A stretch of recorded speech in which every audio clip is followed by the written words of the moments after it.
पहाड़ों पर भारी बर्फबारी हो रही है तो वहीं मैदानी इलाकों में बारिश ने और कहर ढा दिया है। दिल्ली में शीतलहर से लोगों का बुरा हाल है। श्रीनगर में भारी बर्फबारी के चलते उड़ानों पर भी असर पड़ा है। खराब विजिबिलिटी की वजह से कई फ्लाइट्स डिलेड चल रही हैं।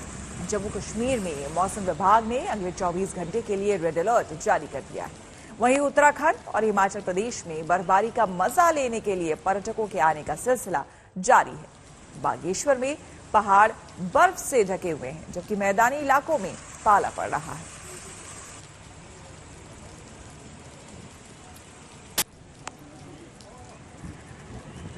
शुक्रवार शाम से ही पूरे कश्मीर में तेज बर्फबारी हो रही है। अगर ये कहें कि कश्मीर पूरे देश और दुनिया से कटा हुआ है तो कहना गलत नहीं होगा।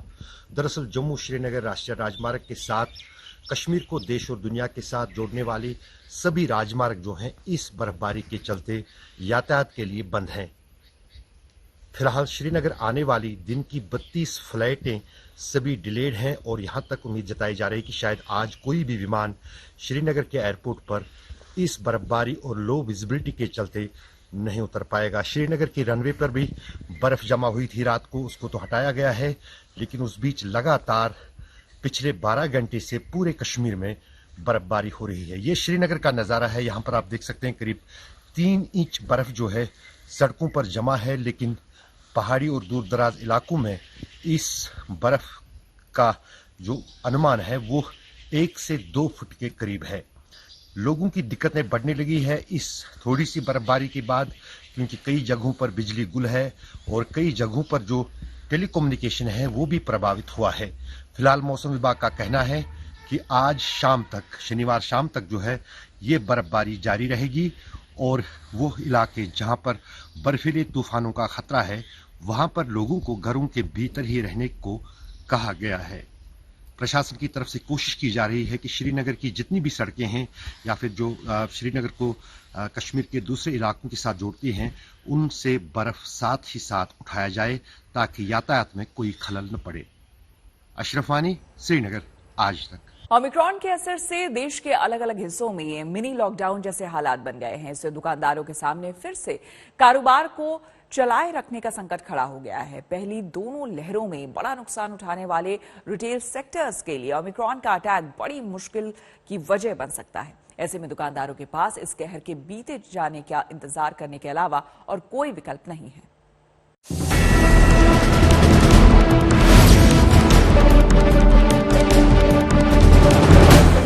ओमिक्रॉन का बड़ा अटैक, ग्राहक हो गए गायब।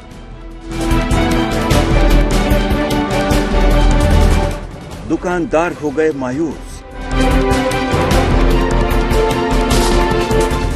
कैसे होगा अब कारोबार?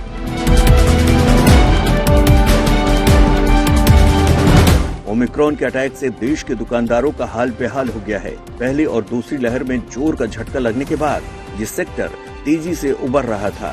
फेस्टिव और वेडिंग सीजन के पीक के दौरान तो यह करीब प्री कोविड लेवल पर पहुंच गया था, लेकिन रिटेलर्स को राहत मिलने से पहले ही ओमिक्रॉन विलेन बनकर खड़ा हो गया। रिकवरी की रफ्तार पर ओमिक्रॉन ने एकदम से ब्रेक लगा दिए हैं। वीकेंड और नाइट कर्फ्यू के साथ ही तमाम दूसरी तरह के प्रतिबंधों की वजह से दुकानदारों की बिक्री में एकाएक गिरावट आ गई है।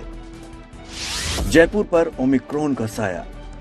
जयपुर का जेम्स एंड ज्वेलरी बिजनेस देश और दुनिया में मशहूर है, लेकिन कोरोना की पहली दोनों लहरों के दौरान इस कारोबार का रेवेन्यू 60 से 80% तक लुढ़क गया था, यानी करीब 350 करोड़ का नुकसान अकेले राजस्थान की जेम्स एंड ज्वेलरी इंडस्ट्री को हुआ है, जबकि राजस्थान के छोटे कारोबारियों को इस दौरान 3,500 करोड़ का नुकसान हुआ था। इन दोनों लहरों के दौरान 70% कारीगर अपने घरों को लौट गए थे। इनमें से 70% वापस लौट भी आए हैं, लेकिन अब फिर से पाबंदियां लगने से वो दोबारा लौट सकते हैं। मेरे पास नंबर्स तो नहीं होंगे, but it was a huge loss. अगर मैं अपनी बात करूं, I think we were shut down. हम लोग ऑलमोस्ट 4 से 5 महीने बंद थे और उस टाइम हमारे को बहुत नुकसान झेलना पड़ा क्योंकि कस्टमर्स नहीं थे, हमारे पास सेल्स नहीं था। तो ओवरऑल जेम एंड ज्वेलरी को बहुत बड़ा हिट लगा ड्यूरिंग दैट टाइम। अगर मैं गांव चला जाऊं तो अभी 2-3 महीना जो बैठा रहना पड़ेगा, उसमें थोड़ा सा तकलीफ तो होगा। देखिए एक खर्चा चलाना भी होता है, सब कुछ। 2 साल बाद काम चालू हुआ था, ज्यादा तेजी आए थे काम में, फिर धीरे धीरे 2 साल बाद ही थोड़ा प्रेशर आ गया था, फिर दोबारा ऐसे भारा सारा है कोरोना। हालांकि सूरत का ज्वेलरी उद्योग पहली लहर के बाद से ही इससे मुकाबला करना सीख गया था। सूरत पर ओमिक्रॉन का साया। यहाँ के ज्वेलर्स का दावा है कि दूसरी लहर में उन्हें खास नुकसान नहीं हुआ, वो अब तीसरी लहर से भी आसानी से पार निकल जाएंगे।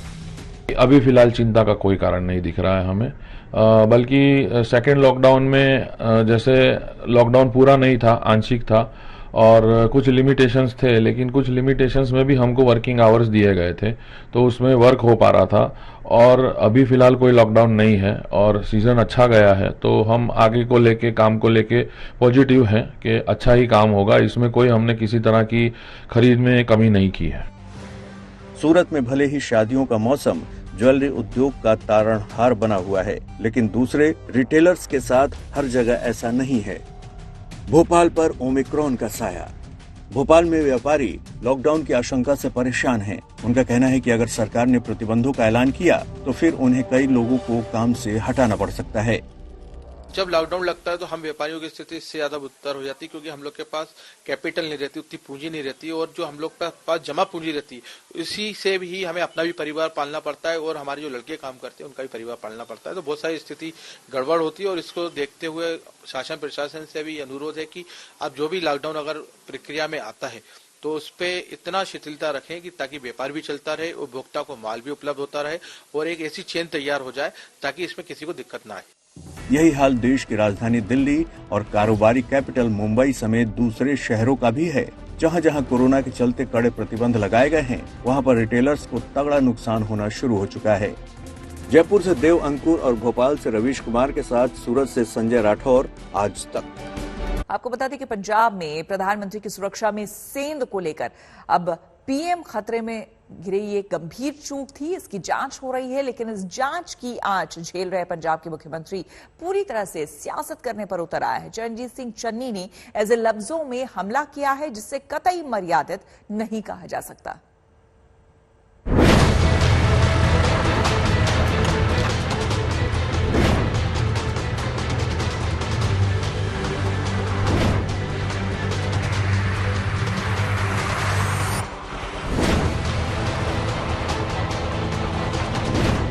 जिन तस्वीरों पर चिंता, बेचैनी और संजीदगी का सिलसिला होना चाहिए था, उन्हीं तस्वीरों पर जुबानी खंजर लहराए जा रहे हैं।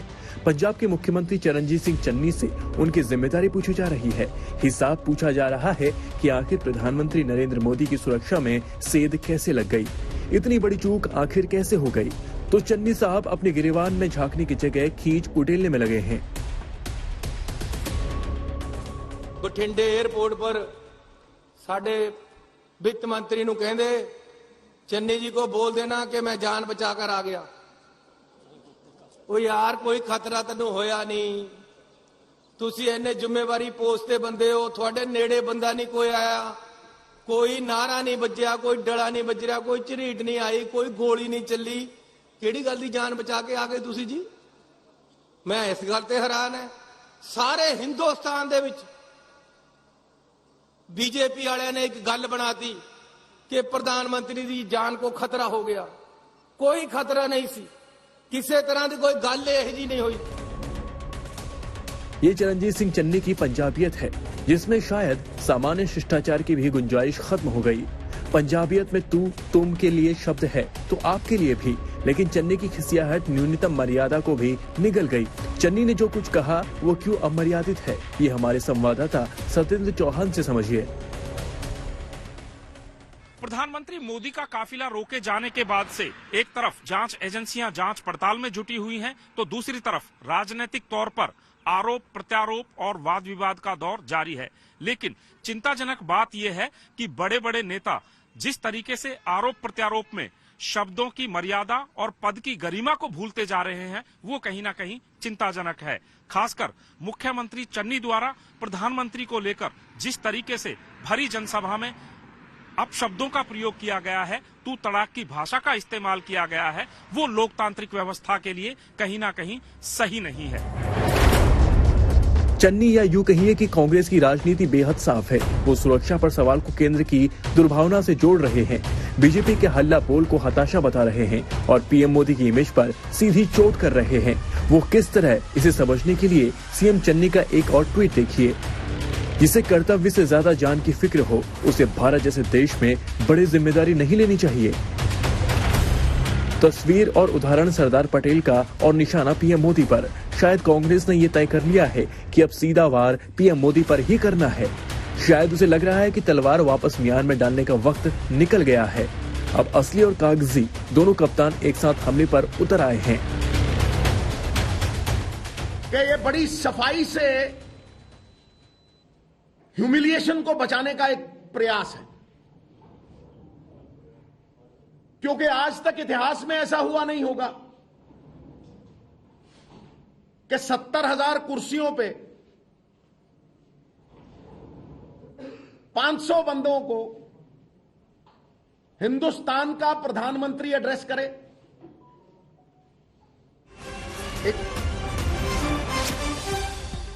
और बड़ी खबर आपको बता दें, आज 3:30 बजे चुनाव आयोग की प्रेस कॉन्फ्रेंस होने वाली है। आपको बता दें 5 राज्यों में जो विधानसभा चुनाव होने वाले हैं उसको लेकर तारीखों का ऐलान इसमें हो सकता है और तमाम तरह की वार्ता विचार विमर्श चुनाव तारीखों के मद्देनजर हो चुके हैं, इसलिए ये प्रेस कॉन्फ्रेंस काफी इंपॉर्टेंट है। अशोक सिंघल हमारे संवाददाता हमारे साथ जुड़ गए हैं। अशोक, क्या जानकारी? आज 3:30 बजे विज्ञान भवन में 5 राज्यों के चुनावों के शेड्यूल के बारे में घोषित किया जाएगा। चुनाव आयोग ने अभी इसकी जानकारी दी है कि आज 3:30 बजे जो तारीखें हैं चुनावों की, कितने फेजेज में कौन से स्टेट में चुनाव किए जाएंगे, उसकी आज घोषणा की जाएगी। उत्तर प्रदेश, मणिपुर, पंजाब, उत्तराखंड 5 राज्य हैं जिनमें चुनाव होने हैं और बहुत दिनों से लग रहा था कि कब चुनाव की घोषणा होगी, लेकिन आज फाइनली चुनाव आयोग इसकी डेट्स की घोषणा करने जा रहा है। बिल्कुल, फिलहाल अभी इस बारे में कोई जानकारी मिल पाई है अशोक कि उत्तर प्रदेश में, क्योंकि सबसे बड़ा राज्य है, ऐसे में कितने फेज में वहां पर चुनाव हो सकते हैं? हालांकि ये कयास ही होगा, लेकिन क्या आपको कोई जानकारी? देखिए, अभी कयास, सही बात है कि कयास होगा, लेकिन क्योंकि उत्तर प्रदेश बड़ा राज्य है तो वहां पे करीब 4 से 5 फेजेज में चुनाव कराए जा सकते हैं। पंजाब में 2 फेजेज में चुनाव कराए जा सकते हैं, लेकिन हमको इंतजार करना होगा चुनाव आयोग की प्रेस कॉन्फ्रेंस का। लेकिन जो बड़े राज्य हैं वहां पर ज्यादा से ज्यादा फेजेज में करवाने की कोशिश की जाएगी। और इस बीच अशोक एक बड़ी खबर, एक बड़ी बात और चिंता की बात यह है कि चुनाव के ऐलान होने वाले हैं, आज चुनाव तारीखों के ऐलान होने वाले हैं, लेकिन इस बीच लगातार जिस तरह से कोरोना और साथ ही साथ ओमिक्रॉन के मामले बढ़ते जा रहे हैं, वो भी एक चिंता का विषय। बिल्कुल, सबके लिए चिंता का विषय। और चुनाव आयोग ने अलग अलग राज्यों में तो दौरा किया ही था, वहां के हेल्थ सेक्रेटरी और दूसरे अधिकारियों से मुलाकात की थी और दिल्ली में भी जो हेल्थ सेक्रेटरी हैं उनसे भी मुलाकात की थी और पूरा जायजा लिया गया था कि कोरोना के क्या हालात है, कैसे बंदोबस्त किए जाएंगे, तमाम कोरोना प्रोटोकॉल का पालन करते हुए ये चुनाव किए जाएंगे। क्योंकि अलग अलग पॉलिटिकल पार्टी से भी मुलाकात की थी चुनाव आयोग में, उत्तर प्रदेश हो या बाकी राज्यों में, उनसे राय जानी गई थी कि कैसे चुनाव करवाए जाएं, नहीं करवाए जाएं, उनकी राय जानी गई थी। तो अलग अलग पॉलिटिकल पार्टीज ने चुनाव करवाने को लेकर के अपनी राय दी थी और उसी तमाम एक्सरसाइज के बाद ही, तमाम तैयारियों के बाद ही चुनाव आयोग ने फैसला किया है कि चुनाव की घोषणा 3:30 बजे कर दी जाएगी। बिल्कुल, हालांकि चुनाव आयोग की तरफ से ही अशोक पहले ये कहा गया था कि अगर संभव हो, पॉलिटिकल पार्टी से कहा गया था तो इस चुनाव को टाल दिया जाए, लेकिन वो नहीं माने और इसी समय पर जो पहले से तय समय निर्धारित किया गया था उसी पर वो चाह रहे थे चुनाव हो। बिल्कुल, तो सभी पॉलिटिकल पार्टीज ने जो ड्यू डेट थी, चुनावों की डेट थी, उन पे ही चुनाव कराने के लिए बोला था कि इन्हीं तमाम तारीखों पे चुनाव कराए जाए। लेकिन चुनाव आयोग ने पूरी एक्सरसाइज की थी, पॉलिटिकल पार्टी से बात की, हेल्थ मिनिस्ट्री के लोगों से बात की, जो संबंधित लोग हैं उनसे बात की, कोरोना के हालात की समीक्षा की गई, कितने कोरोना बढ़ सकता है। जिस दिन से कोरोना, जब इन्होंने एक्सरसाइज शुरू की थी उतना कोरोना नहीं बढ़ा था, उतने केसेस नहीं आ रहे थे, लेकिन लगातार जिस दिन से केसेस बढ़ रहे हैं और अनुमान लगाया जा रहा था कि पीक हो सकता है जनवरी के लास्ट में या फरवरी में। तो तमाम चीजों का विश्लेषण करने के बाद ही चुनाव आयोग ने फिर अपनी बैठक की थी, हेल्थ मिनिस्ट्री के अधिकारियों से बैठक की, सेक्रेटरी से बातचीत की और तमाम समीक्षा करने के बाद तमाम बंदोबस्त को ध्यान में रखते हुए कि कैसे बंदोबस्त करने पड़ेंगे, अगर कोरोना पीक पे होगा इस चुनावों की डेट के दौरान तो कैसे निपटा जाएगा, किस ढंग से चुनाव कराए जाएंगे, तमाम बातों पर ध्यान देने के बाद ही आखिर आज चुनाव आयोग तारीखों का ऐलान करने जा रहा है। क्या इस प्रेस कॉन्फ्रेंस में कुछ और भी दिशा निर्देश पार्टियों को और उनकी रैलीज को दिए जा सकते हैं, अशोक? बिल्कुल, ये तो संभावित है कि चुनाव आयोग तमाम पॉलिटिकल पार्टीज को चुनावों की रैलीज को लेकर के और तमाम प्रोटोकॉल जो कोरोना प्रोटोकॉल्स हैं उनका पालन करने के तहत निर्देश जरूर दे सकता है, क्योंकि अभी भी कुछ पार्टियों ने चुनावी रैलियों को लेकर के बीच में कुछ कांग्रेस पार्टी ने भी कैंसिल की थी, समाजवादी पार्टी की कैंसिल हुई, फिर बीजेपी की कैंसिल हुई थी कुछ प्रोग्राम।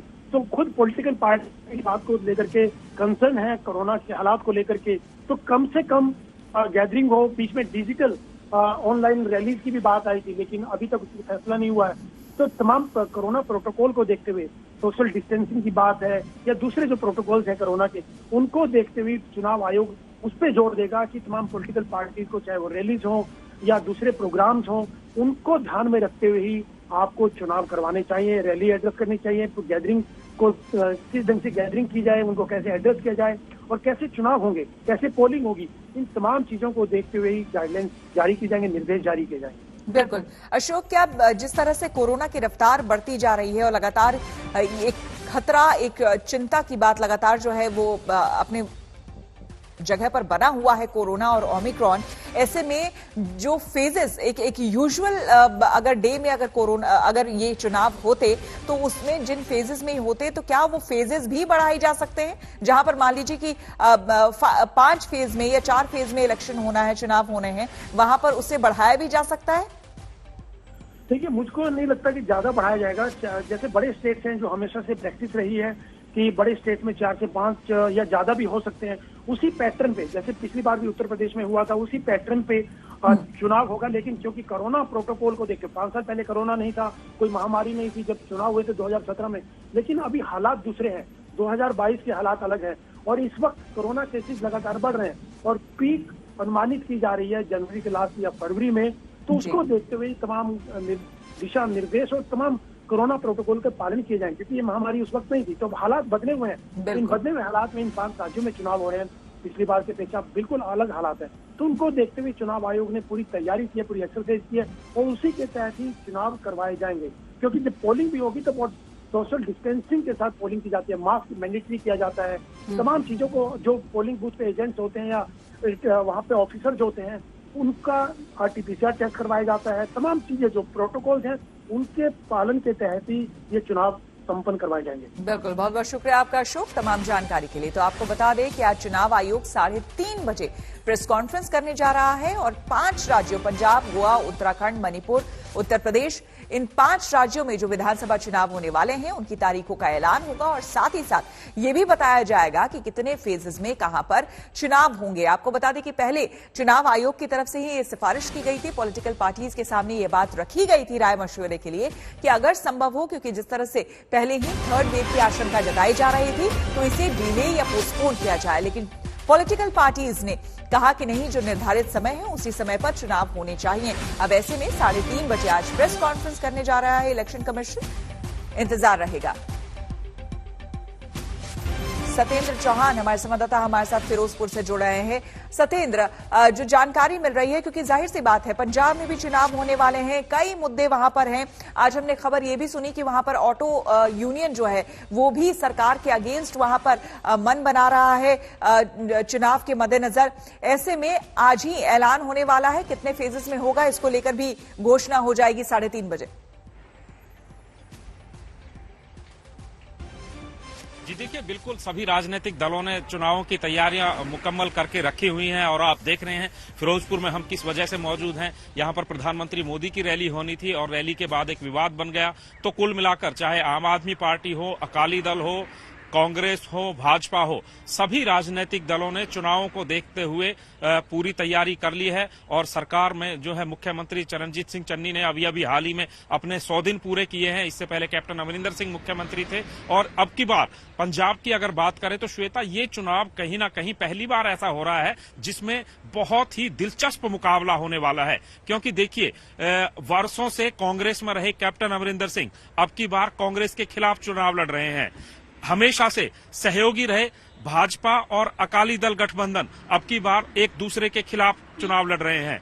आम आदमी पार्टी की बात करें तो आम आदमी पार्टी को पिछले चुनावों में 20 सीटें मिली थी, 20 में से आधे से ज्यादा विधायक पार्टी को छोड़कर दूसरे दलों में जा चुके हैं। अमूमन कांग्रेस की भी ऐसी हालत है। कांग्रेस में मौजूदा विधायक चाहे फतेह बाजवा हो, राणा गुरमीत सिंह सोढी हो, जो कैबिनेट मंत्री रहे, वो छोड़कर भारतीय जनता पार्टी को ज्वाइन कर चुके हैं। तो जिस तरीके से चुनावों का समय पास आ रहा है, राजनीतिक क्रिया प्रतिक्रिया बड़ी तेज तर्रार तरीके से घूम रही है और इसमें समझ में नहीं आ रहा है नेताओं को कि ऐसे माहौल में किस पार्टी का दामन थामे। हर एक पार्टी में टूट हो रही है, चाहे अकाली दल की बात करें, चाहे भाजपा की बात करें, आम आदमी पार्टी की बात करें, कांग्रेस की बात करें, हर एक राजनीतिक दलों में कहीं ना कहीं। आपने बिल्कुल सही कहा सत्येंद्र, आपने बिल्कुल सही कहा सत्येंद्र कि वहां पंजाब का जो चुनाव है कई मायनों में काफी दिलचस्प होने वाला है और नजर रहेगी सबकी। ऐश्वर्या पालीवाल दिल्ली से हमारी संवाददाता हमारे साथ जुड़ी हुई हैं। ऐश्वर्या, आपके पास क्या कुछ जानकारी? 3:30 बजे प्रेस कॉन्फ्रेंस होने वाली है चुनाव आयोग की, ऐसे में क्या कुछ इस प्रेस कॉन्फ्रेंस में कहा जा सकता है? देखिए श्वेता, एक बात मैं आपको बता दूं, जो सुनने में आ रहा है वो ये है कि इलेक्शन कमीशन गाइडलाइंस भी आज ही निकाल देगा और गाइडलाइंस में पता ये चल रहा है कि 500 से ज्यादा लोगों को रैली में आने की अनुमति नहीं है और पार्टियों को ये कहा जाएगा कि रैलियां आप ना करें, आप वर्चुअल रैली करें। इसका मतलब सोशल मीडिया का उपयोग आने वाले चुनाव में बहुत बढ़ जाएगा। दूसरी बात जो सुनने में आ रही है, पंजाब में पिछली बार एक फेज में चुनाव हुआ था, अब की बार 2 फेजेस में हो सकता है और उत्तर प्रदेश में भी पिछली बार जो चुनाव हुआ था वो 7 फेजेस में था, अब की बार सुनने आ रहा है कि वो बढ़कर 8 फेजेस में हो जाएगा। बाकी जो चुनाव है वो 1 फेज में निपटा दिए जाएंगे। चुनाव आयोग ये भी कहेगा कि बहुत सख्ती से कोविड के जितने भी प्रोटोकॉल्स हैं अब की बार लागू किए जाएंगे। श्वेता, आपको बता दूं, पॉलिटिकल पार्टीज पर इलेक्शन कमीशन की बहुत कड़ी नजर रहेगी अब की बार और कहीं पर भी अगर कोविड के प्रोटोकॉल्स का उल्लंघन किया गया तो अब की बार पेनल्टी लगने के भी बहुत ज्यादा चांसेस हैं। बिल्कुल। लखनऊ से संतोष हमारे संवाददाता हमारे साथ जुड़े हैं। संतोष, बताया जा रहा है कि जल्द से जल्द किस तरीके से और सुरक्षित तरीके से चुनाव कराया जाए, ये मुख्य उद्देश्य रहेगा और कंसर्न रहेगा चुनाव आयोग का। देखिए, बिल्कुल, जब केंद्रीय चुनाव आयोग की टीम उत्तर प्रदेश के दौरे पर आई और तमाम जो राजनीतिक दलों से, अफसरों से फीडबैक लेने के बाद ये जरूर माना जा रहा है कि जिस तरीके से कोविड की तीसरी लहर बढ़ रही है, उसका इन्फेक्शन बहुत तेजी से बढ़ रहा है, उसको देखते हुए उत्तर प्रदेश में जो चुनाव होने वाले हैं उस पर चुनाव आयोग वर्चुअल रैली यानी डिजिटल मीडियम से ही मतदाताओं के बीच जो चाहे पॉलिटिकल पार्टीज हो या पॉलिटिकल लीडर्स, उनको जाने के लिए पाबंदियां लगा सकता है कि वो सीधे नहीं रैली भी करेंगे तो 500 से ज्यादा नहीं रैली लोग शामिल होंगे और वर्चुअल रैली पर ज्यादा एम्फेसाइज होगा चुनाव आयोग का। उत्तर प्रदेश सबसे बड़ा राज्य होगा, लिहाजा उसके जो चुनाव के जो चरण होंगे वो 7 से 8 हो सकते हैं, लेकिन केंद्रीय चुनाव आयोग का जो 3:30 बजे प्रेस कॉन्फ्रेंस के बाद जो दिशा निर्देश आएंगे वो सबसे अहम होगा कि उत्तर प्रदेश में जो चुनावी रैलियां हैं उसको कोविड प्रोटोकॉल के तहत ही किया जाए और मेन फोकस उसका डिजिटल रैलियों पर ही होने वाला है। जी बिल्कुल। सत्येंद्र हमारे साथ लगातार बने हुए हैं। सत्येंद्र, अगर हम रैलियों की बात करें, क्योंकि हमने देखा था कि कोविड के दौरान ही पश्चिम बंगाल में जब चुनाव हो रहे थे, रैलियों में किस तरह से भीड़ वहां पर देखने को मिली थी और उसके बाद कोरोना विस्फोट भी हमने देखा था। इस बार कोई रिस्क केंद्र सरकार भी नहीं लेना चाहेगी? आने वाले समय में क्या कुछ बड़ी रैलियां वहां पर लाइंड अप हैं अलग अलग पार्टीज की? इस बारे में कोई जानकारी जिसमें चेंजेस आ सकते हैं?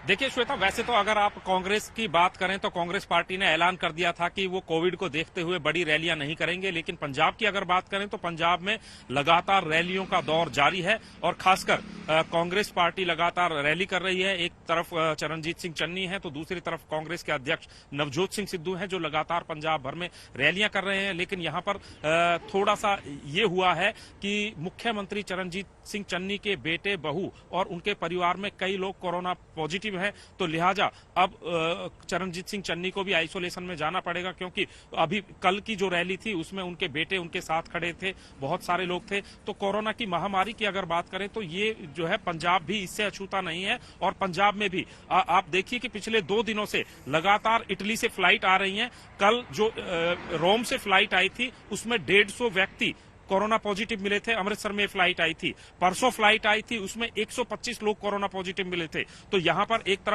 तरफ पंजाब में कोरोना फैल रहा है तो दूसरी तरफ विदेशों से जो लोग आ रहे हैं उसमें एक बड़ी तादाद में कोरोना की बीमारी उनके साथ आ रही है। तो कुल मिलाकर राजनीतिक माहौल में अब हालांकि इलेक्शन कमीशन क्या गाइडलाइन देता है वो 3:30 बजे पता चल जाएगा और लेकिन अमूमन जो सोच यही है कि अब आगे का जो चुनावी कार्यक्रम है वो डिजिटल या फिर सोशल मीडिया के थ्रू होना चाहिए, क्योंकि अगर रैलियों में लाखों हजारों की तादाद में लोग आएंगे तो इस बीमारी के फैलने के बहुत ज्यादा चांसेस बढ़ जाते हैं। तो कुल मिलाकर राजनीतिक माहौल एक तरफ से अब गर्मा जाएगा, गर्मजोशी का माहौल पहले ही पंजाब में बना हुआ है। प्रधानमंत्री मोदी की रैली के बाद से खासकर तमाम दल एक दूसरे के ऊपर आरोप प्रत्यारोप लगा रहे हैं। तो अब जब चुनावों का ऐलान हो जाएगा, तारीख फिक्स हो जाएगी और मॉडल कोड ऑफ कंडक्ट लागू हो जाएगा, तो उसके बाद से एक बार फिर से ये राजनीतिक माहौल गरमाना शुरू हो जाएगा। श्वेता, ऐश्वर्या, ये देखने वाली भी बात होगी क्योंकि इस बार ओमिक्रॉन का खतरा काफी ज्यादा है और ओमिक्रॉन के बारे में ये देखा गया है कि संक्रमण दर जो है उसका काफी ज्यादा है, बहुत जल्दी वो मल्टीप्लाई करता है। ऐसे में जो पुराने नियम कायदे कानून थे कोविड के समय में इलेक्शन के दौरान, लगता है कि शायद उसमें भी कुछ चेंजेस किए जाएंगे, क्योंकि सिर्फ सोशल डिस्टेंसिंग और मास्क लगाने से काम चलेगा।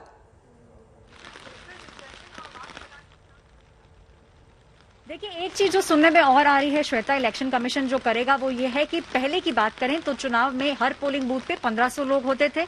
जब बिहार का चुनाव हुआ तो इसको बदलकर 1200 लोग किए गए और अब सुनने में आ रहा है कि चुनाव आयोग इसको घटाकर और कम कर देगा, जिसका मतलब है कि जो नंबर ऑफ पोलिंग स्टेशंस हैं वो बढ़ जाएंगे। चुनाव आयोग का ये मानना है कि वो पूरी तरीके से तैयार है। देखिए, जितने भी लोग चुनाव में इन्वॉल्व हैं उन सभी को फुल वैक्सीनेशन करवा दिया गया है। जिनको नहीं किया गया होगा उन लोगों का वैक्सीनेशन अगले 1 से 1.5 महीने में हो जाएगा। और यूनियन हेल्थ मिनिस्ट्री को भी इलेक्शन कमीशन ने साफ लिख के ये कहा है कि ये जो 5 राज्य हैं इसके अंदर 100% वैक्सीनेशन हो जाना चाहिए जब तक चुनाव का पहला फेज आए। इसका मतलब है कि कमीशन दबाव बना रहा है, कह रहा है कि हर तरफ 100% वैक्सीनेशन होना चाहिए और लोगों की जो संख्या है हर पोलिंग बूथ पे जो 1200 थी अब उसको घटाकर और कम कर दिया जाएगा। जो सुनने में आ रहा है 700 से 800 लोग हर पोलिंग बूथ पे लगाए जाएंगे। और ये भी हो सकता है कि समय बांध दिया जाए कि मानिए सुबह 8 बजे से अगर पोलिंग शुरू है तो 8 से 9 एक नंबर बांध दिया जाएगा कि उतने ही लोग पोलिंग बूथ पर खड़े रहें और बाकी लोग अपना नंबर लगा के आएं। तो ये सब चीजें जो हैं ये आज गाइडलाइंस के तहत बताई जाएंगी। लेकिन एक बात जरूर है कि रैलियां जिस तरीके की हमें देखने को मिलती थी पहले श्वेता, वो अब नहीं मिलेंगी। लोगों पर एक अंकुश लगा दिया जाएगा। सुनने में आ रहा है सिर्फ 500 लोगों को ही अनुमति दी जाएगी और सोशल मीडिया का इस इलेक्शन में एक बहुत बड़ा रोल रहेगा। श्वेता, बिल्कुल। संतोष, आपके पास क्या कुछ जानकारी है, क्योंकि अभी भी जो है पुरजोर तरीके से पार्टियां लगी हुई हैं और उत्तर प्रदेश जो कि सबसे बड़ा राज्य है वहां पर चुनाव होने हैं। खुद प्रधानमंत्री की कई रैलियां यहां हो चुकी हैं। आने वाले समय में क्या और इस तरह की कुछ रैलियां लाइंड अप है? देखिए, 9 तारीख को प्रधानमंत्री मोदी की रैली थी जिसको पोस्टपोन कर दिया गया। उसके बाद कांग्रेस ने अपनी सारी रैलियां कोविड की दलील देते हुए कि कोविड का संक्रमण बढ़ रहा है उसको रद्द कर दिया गया। यानी कांग्रेस और बीजेपी अगर कहा जाए तो उसके तमाम अन्य नेताओं की बीजेपी के उनकी रैलियां हो रही थी, उनके शोज हो रहे थे और उसके साथ ही अगर देखा जाए तो विभिन्न उद्घाटन कार्यक्रम हो रहे थे। उन उद्घाटन कार्यक्रमों में लोग इकट्ठा हो रहे थे। तो जाहिर सी बात है कि पॉलिटिकल पार्टी चाहे बीजेपी या कोई भी, वो अपना पॉलिटिकल माइलेज लेने के लिए हर मौके का फायदा उठाने की कोशिश में लगी थी। लेकिन अब जब आदर्श आचार संहिता लग जाएगी 3:30 बजे, जैसे ही चुनाव आयोग चुनाव कार्यक्रम का घोषणा करेगा उसके साथ ही आदर्श आचार संहिता लग जाएगी और इस आदर्श आचार संहिता के लागू करने के बाद जो नियम बनाए जाएंगे आयोग के द्वारा, चाहे वो रैलियों को करने को लेकर के, चाहे वो उसको डिजिटल रैली करने को लेकर के या वैक्सीनेशन को लेकर के, ये तमाम जो पाबंदियां हैं, जो नियम कायदे हैं, उसके अनुसार हर पार्टी को उसका फॉलोअप करना पड़ेगा। लेकिन इतना जरूर है कि धीरे धीरे जो पॉलिटिकल पार्टीज थी वो भी कहा जाए कि डिजिटल रैली की तरफ या कहा जाए कि सोशल मीडिया के सदुपयोग की तरफ बढ़ने लगी। आज आम आदमी पार्टी की वाराणसी में रैली हो रही है, लेकिन वो डिजिटल रैली है। यूपी प्रभारी संजय सिंह उसको 3:30 बजे जो डिजिटल प्लेटफॉर्म पर, चाहे इंस्टाग्राम हो, फेसबुक हो, ट्विटर के जरिए वो लोगों से जुड़ेंगे, लेकिन वो डिजिटल रैली होगी। तो ये इस तरीके से अब पॉलिटिकल पार्टीज भी तैयार हो गई थी। उनको शायद कहीं ना कहीं इस बात का अंदेशा भी लग रहा था कि कोविड का जो संक्रमण बढ़ रहा है उत्तर प्रदेश में तेजी से बढ़ रहा है, ऐसे में उत्तर प्रदेश बहुत अहम हो जाता है। 403 विधानसभा है और यहाँ पर जब पॉलिटिकल पार्टीज ने केंद्रीय चुनाव आयोग से मुलाकात की तो उनका सभी का इस बात पर जोर था कि जो रैलियां हो वो लिमिटेड हो और इसके साथ ही रैलियों में जो संख्या हो उसमें कोविड प्रोटोकॉल का पालन किया जाए, कहीं संक्रमण फैलने ना पाए। इस बात का सभी दलों ने अपील की थी चुनाव आयोग ने। और अब जब 3:30 बजे के लगभग चुनाव आयोग कार्यक्रम की घोषणा करेगा, 5 राज्यों में आदर्श आचार संहिता लागू हो जाएगी, उसके बाद से ये तय हो जाएगा कि पॉलिटिकल पार्टीज की जो रैलियों का जो मजमा इकट्ठा होता था, हजारों की संख्या में लोग आते थे, हर पॉलिटिकल पार्टी अपने जिलों से, अन्य जिलों से भी लोगों को बुलाकर हुजूम इकट्ठा करती थी, उस पर कहीं ना कहीं पाबंदी लग जाएगी, क्योंकि चुनाव आयोग इस कोरोना के संक्रमण को लेकर के बेहद गंभीर है। जब चुनाव आयोग से हम लोगों ने भी बात की, जब 3 दिन के दिवसीय दौरे पर केंद्रीय चुनाव आयुक्त आए थे पूरी टीम के साथ, तो उन्होंने साफ तौर पर कहा कि हमारा कंसर्न चुनाव सकुशल संपन्न कराने के साथ साथ मतदाता की सुरक्षा पर भी है कि कोविड के प्रोटोकॉल के तहत, चाहे वो पोलिंग बूथ हो, पोलिंग स्टेशन हो, वहां पर कोविड के प्रोटोकॉल का अक्षरशः पालन किया जाए, बहुत कड़ाई से पालन किया जाए, किसी भी तरीके से भीड़ इकट्ठा न होने पाए। इस बात को उन्होंने साफ तौर पर इशारा भी किया था कि केंद्रीय चुनाव आयोग का कंसर्न क्या है। और अब जब कार्यक्रम लागू हो जाएगा, कार्यक्रम बाहर आ जाएगा, तब पता चलेगा कि पाबंदियों में संख्या कितनी होगी। रैलियों में 500 लोग की अनुमति दी गई है, या फिर जो डिजिटल रैलीज होनी है उसके लिए क्या नॉर्म्स बनाए गए हैं, क्योंकि सबसे बड़ा जो प्रॉब्लम आएगी वो छोटे दलों के लिए आएगी। बीजेपी, कांग्रेस, बसपा, अगर ये कहा जाए आम आदमी पार्टी भी अब उस श्रेणी में आ जाती है कि इनके पास ये बड़े दल हैं, इनके पास अपनी सरकारें, पार्टी के अपने फंड हैं। लेकिन जो छोटे दल हैं, उत्तर प्रदेश में जो इस बार की राजनीति, उसमें छोटे दल एक बहुत इंपॉर्टेंट हो जाते हैं, चाहे वो ओम प्रकाश राजभर का दल हो, चाहे संजय निषाद का दल हो, चाहे आरएलडी हो। इनके पास अपने कैडर वोट को समझाने के लिए इनको वहां तक जाना पड़ेगा। ऐसे में डिजिटल प्लेटफॉर्म इनके लिए कितना मुफीद होगा, क्योंकि जहां तक अभी तक हमने देख पाया कि छोटे दलों के पास सोशल मीडिया से अपने लोगों तक पहुंच पाना थोड़ा सा वो पिछड़ जाते हैं, फंड की कमी की वजह से, या डिजिटल उनके पास इक्विप्ड नहीं है। लेकिन अब देखना होगा कि केंद्रीय चुनाव आयोग की घोषणा के बाद, पाबंदियों के बाद, ये छोटे दल किस तरीके से करते हैं। और बड़े दलों पर तो नजर रहेगी, चाहे वो बीजेपी हो, चाहे कांग्रेस हो, चाहे वो बीएसपी हो। सभी दलों को अक्षरशः पालन करना होगा जो कोविड के तहत जो नियम बनाए जा रहे हैं। जी बिल्कुल सत्येंद्र, पूरी तरह से डिजिटलाइज्ड, लगभग अगर ये समझा जाए कि आने वाले समय में अब जो चुनाव प्रचार होंगे वो डिजिटल माध्यम से ज्यादा किए जाएंगे। आज प्रियंका गांधी जो है वो भी चुनाव प्रचार कर रही हैं, लेकिन वो डिजिटल माध्यम से होगा, यूट्यूब पर लाइव होगा, उनके इंस्टा, ट्विटर हैंडल पर लाइव होगा, कुछ इस तरह से। क्या इस तरह से करने से, मुख्य तौर पर अगर हम पंजाब की बात करें और वहां की चुनाव व्यवस्था की बात करें, मुख्य पार्टियां तो कांग्रेस वर्सेस बीजेपी वर्सेस आम आदमी पार्टी भी आप कह सकते हैं, ये त्रिकोणीय एक तरह से वहां पर मामला है, लेकिन इनमें से किसी को दिक्कत? देखिए, त्रिकोणीय नहीं, 4 कोणीय मुकाबला है। एक तरफ कांग्रेस पार्टी है, दूसरी तरफ आम आदमी पार्टी है, तीसरी तरफ अकाली और बसपा का गठबंधन है, तो चौथी तरफ कैप्टन अमरिंदर सिंह और भारतीय जनता पार्टी का गठबंधन है। उसके अलावा पहली बार किसान संगठन चुनाव लड़ रहे हैं और उनको नहीं भूल सकते। डिजिटल की अगर बात करें तो किसान संगठनों ने तो पहले ही प्रयोग करके देख लिया है। दिल्ली में जब प्रोटेस्ट कर रहे थे तो वहां पर सारा काम जो है कहीं ना कहीं डिजिटल चल रहा था। लेकिन इन चुनावों की तैयारियां क्या है, मैं एक फ्लाईओवर पर खड़ा हूं, श्वेता, ये तस्वीरें आपको दिखाऊं। देखिए, पूरा सरकारी फ्लाईओवर है और जहां पर भी कैमरे की नजर जाती है तो पोस्टर, होर्डिंग, बैनर चारों तरफ यहां पर अभी से लग चुके हैं, या फिर यूं कहिए कि पंजाब में चुनाव प्रचार की शुरुआत काफी लंबे समय से चल रही है। आप वो देखिए, पिलर्स पर आप देखें, खंभों पर आप देखें, होर्डिंग्स, बैनर, पोस्टर, तो ये चुनाव का जो एक माध्यम है वो पंजाब में ऑलरेडी चल रहा है। रैलियां हो रही हैं, जल्द से जुलूस हो रहे हैं। प्रधानमंत्री खुद यहां पर आए थे, हालांकि उनकी रैली में व्यवधान पड़ा, उनको जो है यहां से वापस जाना पड़ा इसी फ्लाईओवर से। तो कुल मिलाकर जो डिजिटल तौर तरीके हैं उनका उपयोग पंजाब में हो रहा है, ऐसा नहीं है, हो रहा है, लेकिन उसके साथ साथ जो पारंपरिक, आप बने रहे हमारे साथ, आप सभी बने रहे, आप लोगों से और हम जानकारी लेंगे।